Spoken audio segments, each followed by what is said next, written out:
오늘 우리에게 주신 하나님 말씀은 신약성경 13쪽 마태복음 9장 18절에서 22절 말씀입니다. 마태복음 9장 18절에서 22절 말씀입니다. 이제 말씀을 봉독합니다. 하나님의 말씀을 경청하시기 바랍니다. 예수께서 이 말씀을 하실 때에 한 관리가 와서 절하며 이르되 내 딸이 방금 죽었사오나 오셔서 그 몸에 손을 얹어 주소서. 그러면 살아나겠나이다 하니 예수께서 일어나 따라가심에 제자들도 가더니 12해 동안이나 혈루증으로 앓은 여자가 예수의 뒤로 와서 그 겉옷과를 만지니 이는 제 마음에 그 겉옷만 만져도 구원을 받겠다 함이라. 예수께서 돌이켜 그를 보시며 이르시되 딸아 안심하라. 내 믿음이 너를 구원하였다 하시니 여자가 그 즉시 구원을 받으니라. 아멘. 마태복음이든 또는 마가복음이든 모든 복음서의 내용은 예수님의 공생애 3년 동안 예수님이 무슨 일을 하셨고 또 어떻게 사셨는가 하는 내용을 기록한 것입니다. 그 내용 중에는 예수님께서 하나님의 말씀을 가르치시는 일도 있었고 또 많은 기적을 행하시는 일도 있었고 또 고난 받으시는 그런 일도 있으셨습니다. 예수님께서 하나님의 말씀을 가르치신 일이나 또 기적을 행하시는 일이나 또 고난당하신 일이나 그 사건은 그저 그 하나대로 나름대로의 깊은 신앙적인 의미를 지니고 있습니다. 그렇지만은 복음서를 기록한 목적은 예수님께서 행하시는 그 모든 일들을 통해서 예수님이 누구신가, 예수님은 하나님의 아들이요 메시아라는 사실을 알게 하고 또 그것을 믿게 하려고 하는 목적으로 기록한 것입니다. 그렇기 때문에 우리가 복음서를 읽으면서 그 내용이 하나님의 나라에 관한 말씀이든 예수님이 행하시던 기적이든 그런 것들을 통해서 우리들도 예수님은 누구신가 하는 것을 새롭게 알게 되고 믿게 되는 일들이 있어야 합니다. 그것이 복음서를 바로 읽게 된 것이고 또 복음서를 바르게 이해한 것이라고 생각할 수 있습니다. 자, 오늘 본문의 말씀도 예수님께서 행하셨던 많은 기적 가운데 하나입니다. 그러나 우리는 이 기적을 통해서도 또 예수님은 어떤 분이시며 또 예수님은 누구신가 하는 것에 대해서 또 우리가 새롭게 알게 되고 믿게 되어지는 그런 하나님의 은혜의 역사가 있어야 됩니다. 오늘 이 말씀을 듣는 우리 모든 성도들 가운데 그런 은혜가 있게 되기를 주의 이름으로 축원합니다. 오늘 마태복음 9장 18절에서 19절 말씀을 보면 이런 말씀이 있습니다. 예수께서 이 말씀을 하실 때에 한 관리가 와서 절하며 이르되 내 딸이 방금 죽겠사오나 오셔서 그 몸에 손을 얹어 주소서. 그러면 살겠나이다 하니 예수께서 일어나 따라가시매 제자들도 가더니. 어떠한 관리가 자기 딸이 다 죽어가는 절박한 상황에서 예수님께 와서 도움을 청합니다. 주님, 우리 집에 가셔서 죽어가고 있는 제 딸에게 손을 얹고 또 안수하시고 기도하셔서 제 딸을 살려주십시오. 주님은 제 딸을 살려주실 수가 있으십니다. 그래서 예수님께서 그 관원의 집으로 가시게 된 겁니다. 그 관원의 집으로 가는 도중에 아무도 생각하지 못했던 한 가지 일이 생기는데 그것이 오늘 본문 말씀의 주된 내용입니다. 마태복음 9장 20절에서 21절 12해 동안이나 혈증으로 앓는 여자가 예수의 뒤로 와서 그 옷가를 만지니 이제 제 마음에 그 겉옷만 만져도 구원을 받겠다 함이라. 마태복음에서는 이 사건을 아주 간략하게 기록하고 있지만은 마가복음이나 또는 누가복음에서는 좀 더 자세하게 이 내용을 서술하고 있습니다. 그래서 본문의 말씀을 우리가 좀 더 쉽게 이해하기 위해서는 또 마가복음이나 누가복음의 말씀을 참조하는 것이 많은 도움이 됩니다. 똑같은 내용의 말씀인데 마가복음 5장 25절에서 28절에는 이렇게 기록되어 있습니다. 12해를 혈루증으로 알아온 한 여자가 있어 많은 의사에게 많은 괴로움을 받았고 가진 것도 다 허비하였을 때 아무 효용이 없고 도리어 더 중하여졌던 차에 예수의 소문을 듣고 무리 가운데 끼어 뒤로 와서 그의 옷에 손을 대니 이는 내가 그의 옷에만 손을 대어도 구원을 받으리라 생각함일러라. 자, 오늘 이 본문 말씀에 이 여인이 12해 동안이나 혈루증으로 앓고 있었던 여인이라고 소개하고 있습니다. 그래서 먼저 그 혈루증이라고 하는 병이 도대체 어떤 병인지에 대해서 우리가 먼저 생각할 필요가 있습니다. 이 혈루증이라고 하는 것은 하혈이 멈추지 않는 그런 질병인데 현대 그 의학에서는 그 부인과 질병인 작은 근종 같은 이제 그런 질병이 아닐까 그렇게 이제 추정을 합니다. 문제는 당시로서는 도대체 이런 병이 무슨 원인으로 생기는지를 알 수도 없었고 또 그 병을 치료할 만한 의술이 없었다는 것입니다. 또 한 가지의 문제는 이 혈루증이라고 하는 병을 율법에서는 문둥병처럼 부정한 병으로 규정하고 있었다는 것입니다. 레위기 15장 2절에서 5절 말씀을 보면 만일 누구든지 부정한 것을 곧 부정한 들짐승이나 사체나 부정한 가중의 시체나 부정한 곤충의 시체를 만졌으면 부주중이라 할지라도 그 몸이 더러워져 허물이 있을 것이요 만일 부주 중에 어떤 사람이 부정에 닿았는데 그 사람이 부정이 어떠한 부정이든지 그것을 깨달았을 때에는 허물이 있을 것이요. 레위기 5장이 아니고 15장인데 좀 잘못 기록이 됐습니다. 레위기 15장 2절에서 5절을 보면 그 혈루증 병이라고 하는 것이 부정한 병이다 라고 규정을 하고 그 병은 그 병에 걸린 사람만 부정한 것이 아니라 그 부정한 사람이 손으로 만지게 되는 것은 모든 것이 다 부정해지는 것입니다. 그래서 이 사람은 많은 사람들과 함께 살 수가 없는 것입니다. 왜냐하면 이 사람으로 인해서 다른 사람도 부정해질 가능성이 많기 때문에 그렇죠. 그래서 문둥 환자들처럼 격리돼서 살아야 했고 또 자유로운 외출도 쉽지 않은 일이었습니다. 마치 요즘 코로나19의 확진 판결을 받은 환자의 처지와 매우 흡사한 그런 처지에 있었던 사람이 바로 이 혈루증 질병으로 앓고 있었던 이 여인과 같은 사람들입니다. 자, 우리가 궁금한 것은 그런 병을 12년 동안이나 앓고 있었던 이 여인은 12년 동안이라는 그 세월을 정말 어떻게 살았을까 하는 것이 궁금하죠. 오늘 마가복음 5장 26절을 보면 많은 의사에게 많은 괴로움을 받았고 가진 것도 다 허비하였으되 아무 효험이 없고 도리어 더 중하여졌던 차에 라고 말씀하십니다. 그 12년 동안 이 여인은 그저 체념하고 아무것도 하지 않은 채 지나지 않았다는 거죠. 어떻게든 자기의 그 질병을 치료해 보려고 많은 노력을 했다는 것입니다. 근데 왜 많은 의원에게 그 많은 어려움을 겪었다고 이렇게 표현하는 것일까?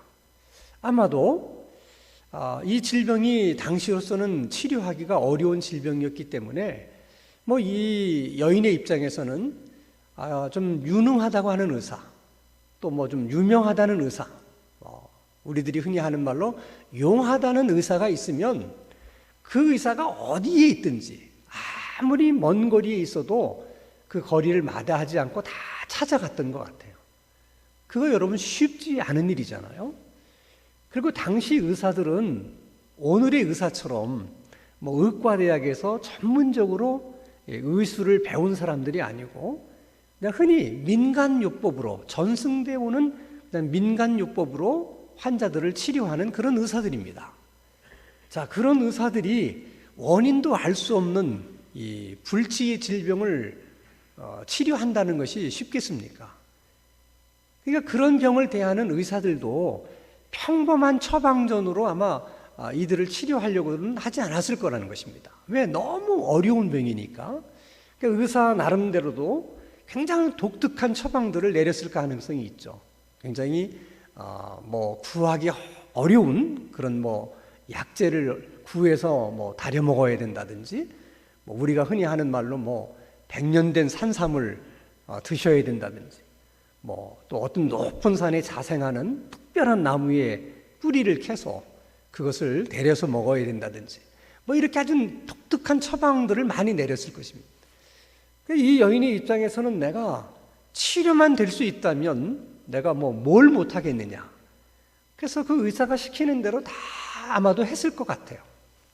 근데 문제는 의사가 시키는 대로 다 해봤지만은 병에 효염이 있는 것이 아니라 병이 더 중해졌다는 것입니다. 결과적으로 돈은 돈대로 들고 뭐 고생은 고생대로 한 거죠. 의사가 시키는 대로 다 하다 보니까. 자, 문제는 이렇게 12년 동안 아무것도 하지 않은 채 지난 것이 아니라 정말 자기 나름대로 많은 돈을 써가면서 정말 힘써서 자기 병을 치료해 보려고 애썼는데 하나도 효험이 없고 병이 더 중해졌다면 그때 느끼게 되는 이 여인의 감정이 어떤 것이겠습니까? 가장 먼저 생각할 수 있는 것이 절망감입니다. 내가 아무것도 안 한 것이 아니고 12년 동안 내가 해볼 수 있는 일은 다 해봤는데 그래도 병이 낫지를 않고 더 중해졌다면 뭐 절망스럽지 않겠습니까? 게다가 이 여자가 몇 살에 이런 병이 걸렸는지는 확실히 모르겠지만은 만약에 10살에 이런 병이 걸렸다면 지금 여인 나이 22살입니다. 만약에 20세에 이런 병에 걸렸다면 지금 여인의 나이는 32살이에요. 자, 10대에서 이 30대는 여인으로서는 정말 꽃과 같은 가장 좋은 때입니다. 여인으로서 가장 그 좋은 꽃다운 나이를, 그 시간을 이 여인은 그 부정한 병으로, 그 병치레로 다 시간을 보낸 거예요. 무슨 삶에 대한 더 미련이 있겠습니까? 내가 이제 더 이상 가족들에게 짐이 되거나 또 부담이 되어서는 안 되겠다. 뭐 그런 생각도 했을 거예요. 그러니까 이 여인으로서는 어쩌면 극단적인 생각을 할 수도 있는 그런 상황 속에서 생각에 전환을 만들어내는 특별한 사건이 이 여인에게 생기게 된 것입니다. 마가복음 5장 27절 보면 예수의 소문을 듣고 무리 가운데 끼어 뒤로 와서 그의 옷에 손을 대니, 예수님의 소문을 들었다는 거죠. 그럼 예수님이 어떤 소문을 들었겠습니까? 예수님께서 많은 병자들을 고치셨다는 소문, 그 중에서도 자기처럼 불치의 질병이면서 부정한 병인 문둥병을 고쳤다는 소식도 이 여인이 들었을 것입니다. 여러분, 소문이라고 하는 것은 건강한 사람에게는 사실은 예수님의 이런 소문이 뭐 별로 도움이 안 돼요. 그리고 또 뭐 큰 의미도 없습니다. 그렇지만은 12년 동안 이 질병과 사투하면서 그랬지만 병은 더 좋아지지 않고 더 나빠지고 악화된 이런 상황에 있는 이 여인에게는 예수님의 소문만큼 귀하고 중요한 소문이 없는 것이죠.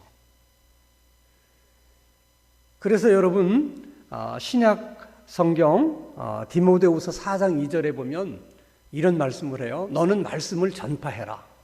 때를 얻든지 못 얻든지 항상 힘쓰라.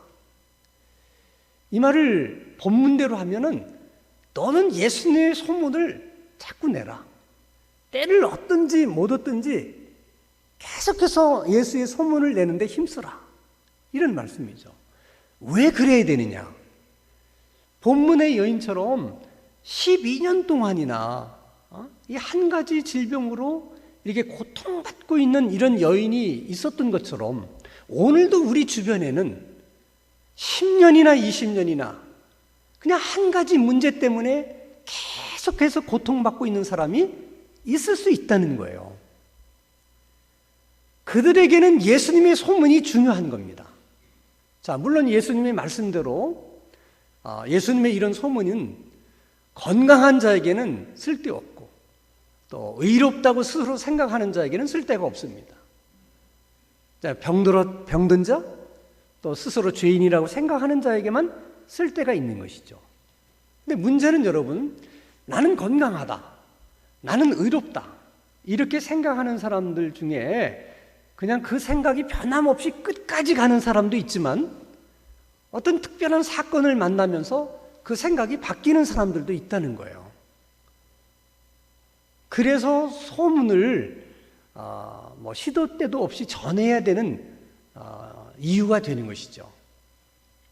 예를 들면 충청북도에 가면은 엄정이라고 하는 작은 마을에 이제 엄정교회가 있는데 제 후배 목사가 거기에서 이제 목회를 했어요.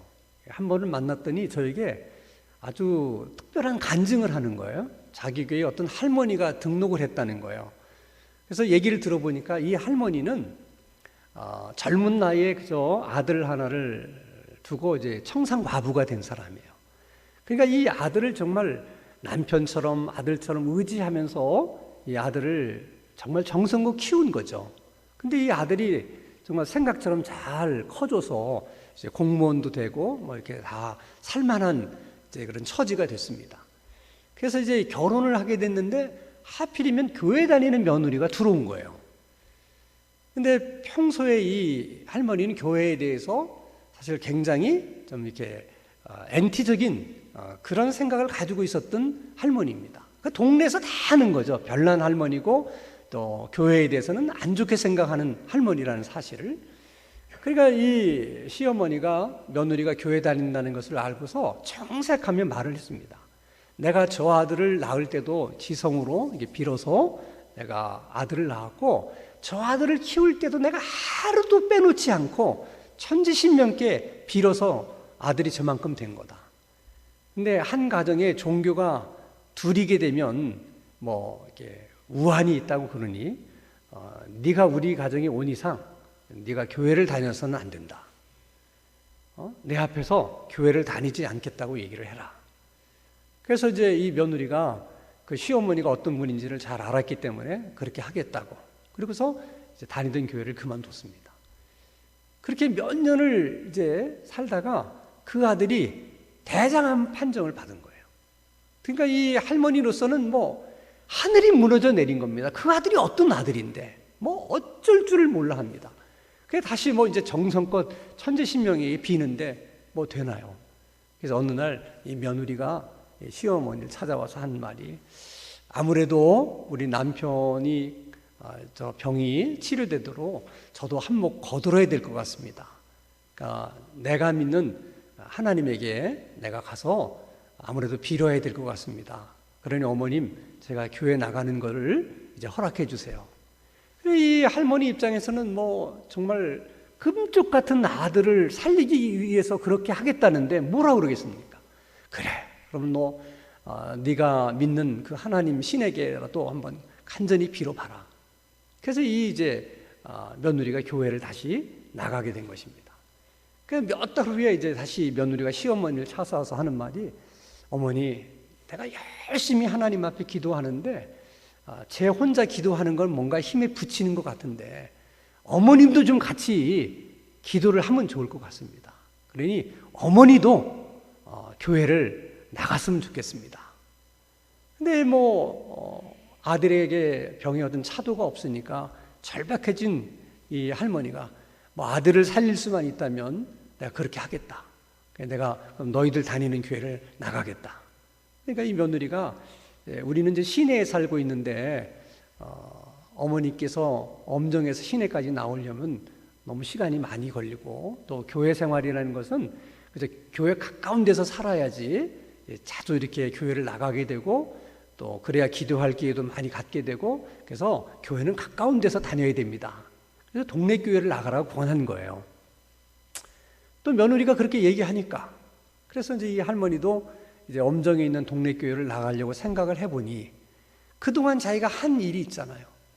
아무도 자기에게는 뭐 교회를 나오라든지 전도하는 사람이 없는 거죠. 다 아는 얘기니까. 근데 교회는 나가야 되겠는데 어떻게 나갈 줄을 모르겠는 거예요. 그래서 주일날만 되면 이제 동네를 괜히 왔다 갔다 하는 겁니다. 그러다 혹시 교회 가는 뭐 집사님이나 교회 가는 사람이 자기를 보고 할머니도 교회 좀 가요. 그 말을 해주기를 기대하면서 주일날 계속 이제 왔다 갔다 하는데 아무도 교회 다니는 사람들이 교회를 가면서 자기에게 교회 가자는 말을 안 하는 거예요. 그렇게 몇 주를 하다가 더 견딜 수 없어서 이제 그 교회 권사님 되는 그 집을 찾아간 겁니다. 그 권사님이 깜짝 놀랐죠. 이 할머니가 도대체 무슨 일로 왔을까? 할머니 웬일이세요? 그러니까 자꾸 말을 안 하고 쭈삣쭈삣 하는 겁니다. 무슨 일인데 그랬어요? 말 좀 한번 해보시라고. 그랬더니 나도 교회 다니면 안 될까? 그래서 그 권사님이 그 할머니를 교회 데리고 나와서 자기 교회에 등록을 했다는 거예요.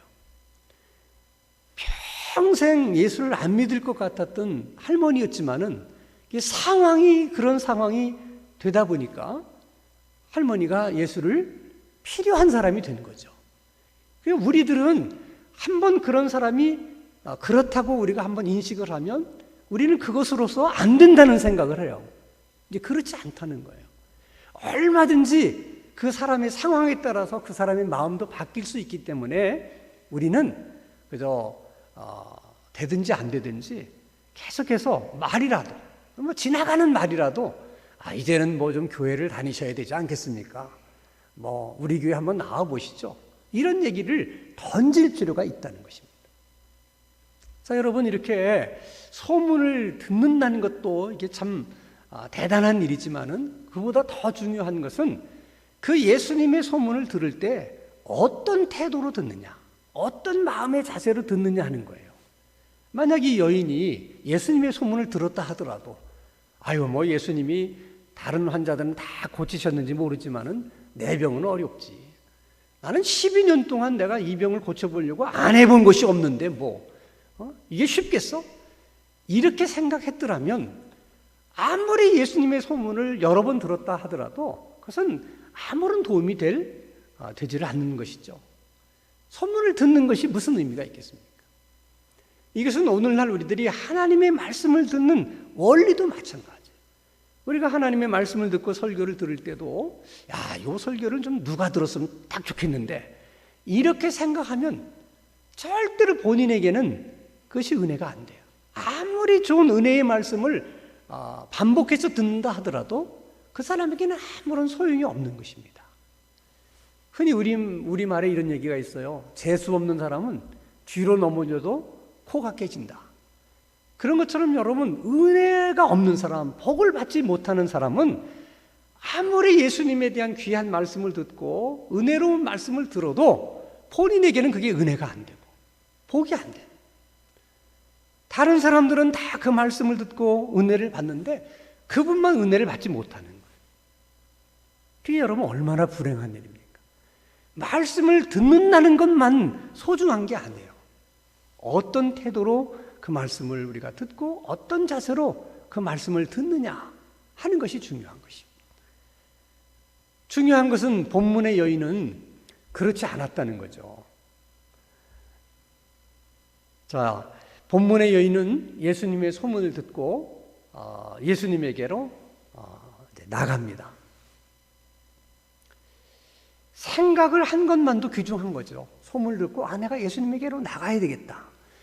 이렇게 생각을 한 것만도 소중한 건데 더 중요한 것은 이 여인이 그 생각을 생각으로만 생각한 것이 아니고 그 생각을 행동으로 옮겼다는 거예요. 이것이 이 여인이 살아오면서 할 수 있는 일 가운데 가장 잘한 일이에요. 그래서 야고보서 2장 26절 말씀을 보면 영혼 없는 몸이 죽은 것 같이 행함이 없는 믿음은 죽은 것이다. 생각을 하는 사람은 많아요. 그러나 그 생각을 행동으로 옮기는 사람은 그렇게 많지 않다는 것입니다. 그러니까 이 여인이 자신의 생각을 행동으로 옮긴 것은 또 생각해봐도 정말 100번 잘한 일이죠. 그러나 사실 그것이 쉬운 일은 아닙니다. 왜냐하면 사람들이 많은 곳에 자기가 나갔을 때 자기가 부정한 사람이라는 것을 다른 사람들이 알게 되면 이것은 간단하게 끝날 문제가 아니잖아요. 그 사실을 누구보다도 이 여인이 잘 알고 있었거든요. 근데 그럼에도 불구하고 어떻게 이 여인이 예수님 앞에 나갈 수 있었느냐? 절박함입니다. 절실함이에요. 만약에 이 여인이 12년 동안 의사들을 찾아다니면서 치료를 받았는데 조금이라도 효험이 있었더라면 아마도 이 여인은 예수님을 소문을 들었더라도 예수님에게 나오지 않았을 거예요. 그러나 12년 동안 가진 노력을 다 해봤지만은 효험이 없고 병이 더 중해졌어요. 이 여인에게 할 수 있는 일이 뭐가 있겠어요?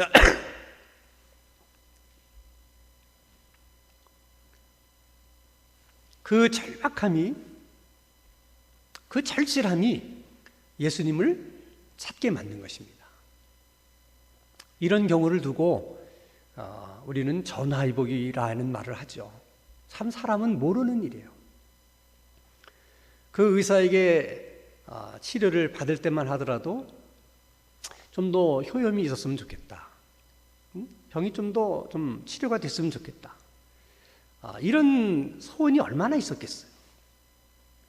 근데 그런 것이 되어지지 않을 때 얼마나 절망스러웠겠어요. 근데 오히려 그 절망 때문에 예수님에 대한 그런 절실한 마음, 절박한 마음을 갖게 되었다는 것입니다. 그러나 여러분, 절실한 마음으로, 절박한 마음으로 예수님에게 나왔는데 자기가 생각한 것보다는 너무나 많은 사람들이 예수님을 애워싸고 있었습니다. 이 여인으로서는 또 갈등할 수밖에 없는 거예요.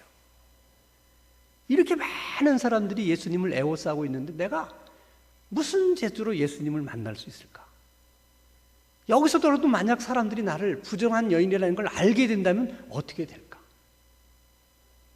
그러나 이 여인은 그렇게 부정적인 쪽으로도 생각할 수 있지만은 그런 쪽으로 생각하지 않고 내가 어차피 정말 이 길 외에는 다른 길이 없다고 생각해서 절박한 마음으로 여기까지 왔는데 이 상황 속에서 내가 할 수 있는 일이 도대체 뭐냐? 그 길을 찾는 거예요. 그래서 찾은 것이 뭐냐면 그냥 예수님 뒤로 가서 예수님의 겉옷이라도 내 손으로 만지자. 그것이 그 상황 속에서 그 여인이 할 수 있는 전부였어요.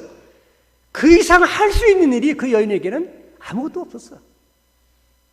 그래서 이 여인이 그냥 예수님의 옷을 만진 게 아니라 자기가 할 수 있는 일이 이거밖에 없기 때문에 정말 절박하고 절실한 마음으로 내가 예수님의 겉옷을 만지기만 해도 내가 구원을 받으리라. 그런 심정으로 예수님의 겉옷을 만진 겁니다. 그랬더니 아무도 예상하지 못했던 정말 놀라운 일이 벌어졌어요. 자, 마가복음 5장 29절에서 30절 보면 이에 그의 혈루 근원이 곧 마름에 병이 나온 줄을 몸에 깨달으니라. 예수께서 그 능력이 자기에게서 나간 줄을 곧 스스로 아시고 무리 가운데서 돌이켜 말씀하시되 누가 내 옷에 손을 대었느냐 하시니. 이 여인이 정말 절박한 마음으로 예수님의 겉옷을 만지는 순간 12년 동안이나 자기를 괴롭혀왔던 혈루증 병이 나았다는 느낌을 받은 거예요. 그러니까 뭔가 몸에 변화가 있는 것을 이 여인이 인지할 수가 있었다는 것입니다.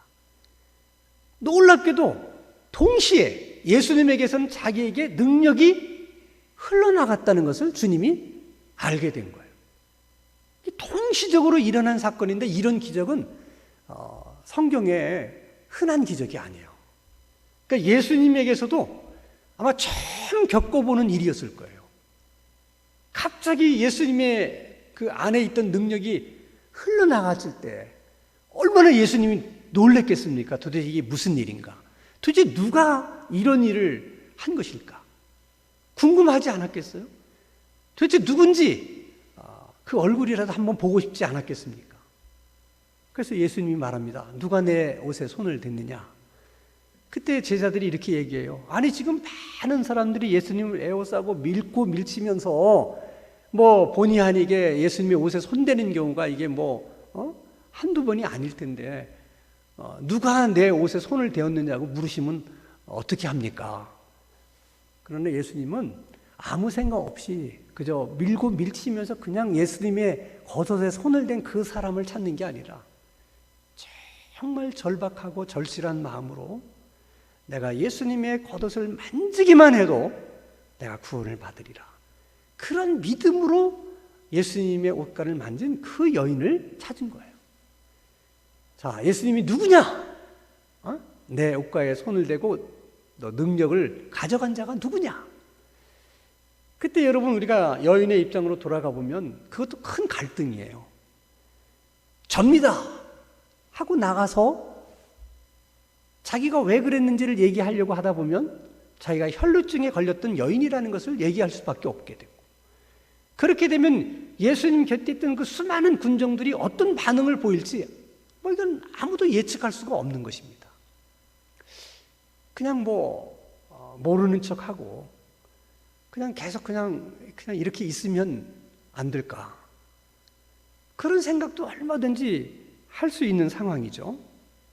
근데 그 여인은 마가복음 5장 33절에 보면 그렇게 하지를 않고 여자가 자기에게 이루어진 일을 알고 두려워하며 떨며 와서 예수님 앞에 엎드리고 모든 사실을 다 이야기를 했다. 왜 저 여인이 저렇게 할 수밖에 없었을까? 예수님이 누구냐 묻는데 내가 끝까지 속이고 있다가 잘못하면 병이 도지면 어떡하나? 그게 두려워서 예수님 앞에 나가서 이실직고를 한 거냐? 그게 아니에요. 그 여인은 자기에게 일어난 그 기적을 통해서 예수님이 누구신지를 알게 된 거예요. 이런 일을 행하실 수 있는 분은 지금까지 내가 들어왔던 하나님의 아들 메시아, 그분이 아니면 이런 능력을 행하실 수가 없다. 이분이 하나님의 아들이요 메시아라는 생각을 할 때 엄청 두려운 마음이 드는 거예요. 주님 앞에 그런 두려운 마음이 생기니까 군중들이 나에 대해서 어떤 반응을 보일까, 이런 것에 대한 두려움이 다 사라진 거예요. 그래서 예수님 앞에 나가서 사실대로 얘기하니까 또 예수님은 이 여인에게 이렇게 말합니다. 마가복음 5장 34절에 예수께서 이르시되 따라 내 믿음이 너를 구원하였으니 평안히 가라. 내 병에서 놓여 건강할지어다. 이 말씀이 이 여인에게 얼마나 위로가 되고 그리고 얼마나 이 말씀이 자신감을 갖게 해줬을까 하는 생각을 합니다. 왜냐하면 12년 동안이나 혈루증으로 고생하고 자기가 안 해본 것이 없는 이 사람의 입장에서 지금은 뭔가 나은 것 같은데 이게 진짜 나은 건지, 이게 자신하기가 어렵잖아요. 지금은 나은 것 같은데 만약에 집에 돌아갔을 때 다시 병이 도지게 되면 어떡하나, 이런 의심이 많이 있을 수 있는데 예수님이 말씀하십니다. 네가 병이 나은 게 확실하다. 그리고 너는 앞으로도 이 병으로 고생할 일이 없다.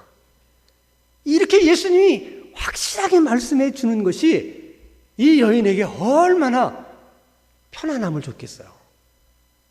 마치 우리가 암에 걸려서 계속 암투병을 하고 치료하다 어느 날 의사가 다 MRI도 찍어보고 다 조사해보니 암세포가 사라졌습니다.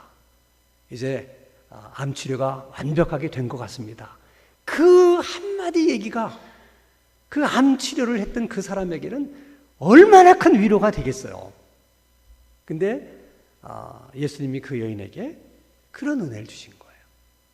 자, 이 여인이 믿음을 통해서 알게 된 예수님, 믿음을 통해서 알게 된 주님은 하나님의 아들이신 메시아는 본인이 12년 동안 그렇게 해결해 보려고 애쓰고 노력했던 문제, 그래도 해결하지 못하고 문제만 더 커져가던 그 문제도 한순간에 해결해 주시는 그런 주님이라는 거예요. 하나님의 아들은 그럴 수가 있고 메시아는 그럴 수가 있다는 거예요. 주님의 말씀에 순종해서 그 발 앞에 나가 엎드려 자기가 있었던 일을 다 고백하는 일이 두려운 일이었지만, 그러나 주님의 말씀에 순종해서 나가서 다 이야기를 했을 때 오히려 주님은 자기의 꼭 필요한 은혜의 말씀, 자기의 정말 필요한 은혜의 말씀으로 자신을 위로하시고 또 격려해 주시는 그런 주님이라고 하는 것을 알게 되었다는 것입니다. 자, 여인의 입장에서는 그런데 예수님의 입장에서 한번 다시 생각해 본다면 이 여인은 부정한 병이기 때문에 격리되어서 살고 있었습니다. 사실 소문을 들어도 가장 늦게야 소문을 들을 수밖에 없는 여인입니다. 예수님의 입장에서는 오히려 그렇게 외진 곳에 살고 있는 이 여인에게 소문을 내서 그 소문으로 그 여인을 그 집에서 끌어내시는 거죠.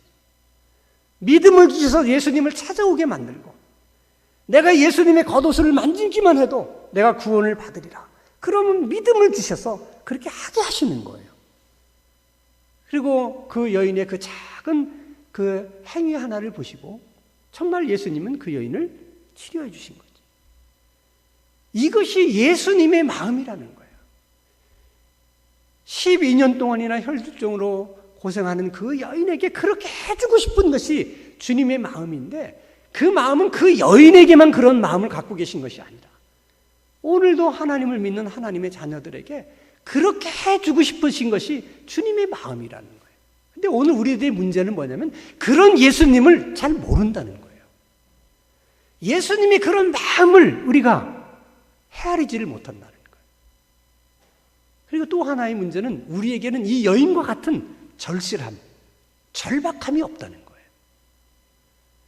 지금도 내가 예수님의 겉옷만 만져도 내가 구원을 얻으리라, 이런 절실한 마음으로 정말 예수님 앞에 나가서 예수님께 기도하는 사람이 있다면, 하나님은 이 12의 혈루증으로 고생하는 여인에게 주셨던 은혜를 그렇게 하나님 앞에 나와서 주님 앞에 나와 기도하는 그 사람에게도 그런 은혜를 베풀어 주실 것입니다. 12해 동안 혈루증으로 고생하던 그 여인이 예수님에게 그런 은혜를 받은 것처럼 그렇게 간절한 마음으로 기도하는 그 사람도 그런 은혜를 받을 수 있게 될 줄로 믿습니다. 그러면 그 받은 은혜가 또 다른 믿음이 돼요. 그러면 그 믿음이 더 예수님을 더 많이 또 알도록 만들어 준다는 거예요. 바라기는 우리들의 신앙생활이 그렇게 되기를 바랍니다. 은혜를 체험하고 체험한 은혜가 또 믿음이 돼서 예수님을 더 많이 알게 되고 더 많이 주님을 알게 되었기 때문에 더 절박한 마음과 절실한 마음으로 주님을 찾고 의지해서 또한 새로운 은혜를 받게 되고, 그 은혜가 또 다른 믿음이 되어서 더 많이 또 주님을 알게 되고, 이런 일이 계속해서 되풀이 되는 가운데 주님의 놀라운 능력도 체험하고 또 주님께서 베푸시는 많은 기적도 경험할 수 있는 그런 우리들의 신앙생활이 될 수 있기를 주님의 이름으로 축원합니다. 걸어가신 하나님 아버지, 우리에게 믿음을 더하셔서 그 믿음으로 주님이 어떤 분인지를 더 많이 알게 하시고 더 많이 주님을 신뢰하게 하시며 더 많이 주님의 말씀에 순종하는 신앙생활이 되게 하여 주옵소서. 목마른 사슴이 시냇물을 찾기에 갈급한 것처럼 우리들의 심령에도 그런 간절함이 있게 하여 주옵소서. 그런 간절함으로 주님 앞에 나가 기도하게 하시고 우리도 주님의 능력을 경험하며 주님의 기적의 은혜를 체험할 수 있는 그런 신앙인들이 다 되게 하여 주시옵소서. 예수님 이름으로 기도하옵나이다. 아멘.